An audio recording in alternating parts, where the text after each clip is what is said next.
नमस्कार, मी अजिंक्य भातंब्रेकर. तुम्ही पाहताय न्यूज 18 लोकमत. 25 मिनिटं 50 बातम्यांना सुरुवात करण्याआधी आताच्या महत्त्वाच्या बातम्या पाहूया. शिवसेना माझीच, मला शिवसेना वडिलोपार्जित मिळाली तर शिवसेना पळवणाऱ्यांचा वध करणारच. उद्धव ठाकरेंचा सरकारवर हल्लाबोल. राम की बात झाली, आता काम की बात करा. इतके दिवस मोदी अयोध्येबाबत शांत का होते? उद्धव ठाकरेंचा भाजपावर हल्लाबोल. जर शिवसेना नसती तर अयोध्येमध्ये श्रीरामाची प्राणप्रतिष्ठा झालीच नसती. खासदार संजय राऊतांचं वक्तव्य.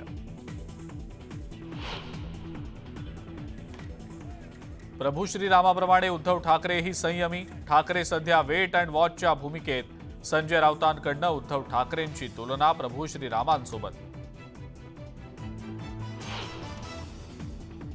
मराठा आरक्षणासह अयोध्येतील राम मंदिराच्या मुद्द्यावरनं नाना पटोलेंचा सरकारवर हल्लाबोल. विविध मुद्द्यांवरून फक्त राजकारण सुरू असल्याचं पटोलेंचं टीकास्त्र.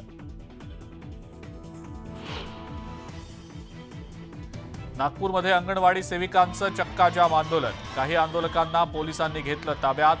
गेल्या 50 दिवसांपासून शेकडो अंगणवाडी सेविका रस्त्यावर.